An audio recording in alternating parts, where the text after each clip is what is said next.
Hello welcome to Nikki talks. నమస్తే.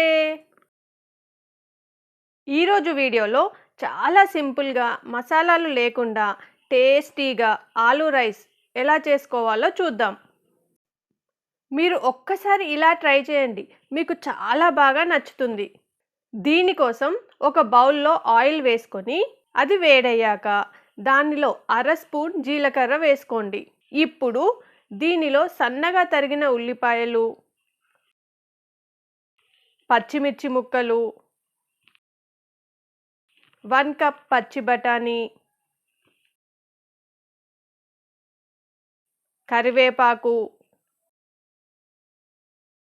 అర spoon salt వేసి కలుపుకోవాలి. ఇప్పుడు దీనిలో 2 మీడియం సైజ్ ఆలు చిన్న ముక్కలుగా కట్ చేసుకొని వేసుకోండి. ఇలా అన్నీ వేసుకున్నాక అన్నీ మిక్స్ అయ్యేలా కలుపుకొని మూత పెట్టి 5 నిమిషాలు లో ఫ్లేమ్లో ఉడికించుకోండి. 5 నిమిషాల తర్వాత మూత తీసి కలుపుకొని ఆలు బఠానీ బాయిల్ అయ్యేలా మరికొద్దిసేపు మూత పెట్టి లో ఫ్లేమ్లో ఉడికించండి. ఇలా ఆలు బఠానీ పూర్తిగా ఉడికిపోయే వరకు ఉడికించుకున్నాక దీనిలో అర స్పూన్ పసుపు, అర స్పూన్ జింజర్ గార్లిక్ పేస్ట్, అర స్పూన్ ధనియా పౌడర్, అర స్పూన్ మసాలా పౌడర్, 1 స్పూన్ వరకు కారం వేసి అన్నీ కలిసిపోయేలా మిక్స్ చేసి మూత పెట్టి మరో 5 నిమిషాలు ఉడికించండి.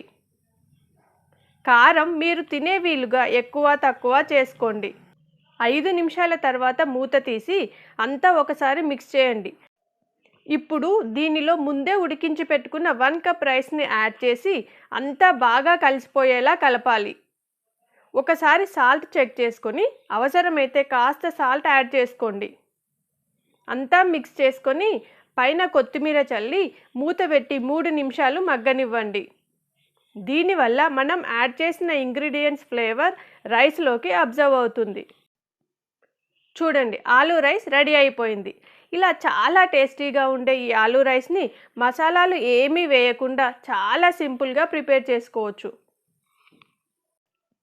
టేస్ట్ అయితే చాలా బాగుంటుంది. కావాలంటే కర్డ్ లేదా రైతాతో కూడా తినొచ్చు. ఈ రెసిపీ మీకు నచ్చితే షూర్గా ట్రై చేయండి. అలాగే మీకు ఎలా కుదిరిందో కామెంట్ చేసి చెప్పండి. వీడియోని లైక్ చేసి షేర్ చేయండి. సబ్స్క్రైబ్ చేయడం మర్చిపోకండి.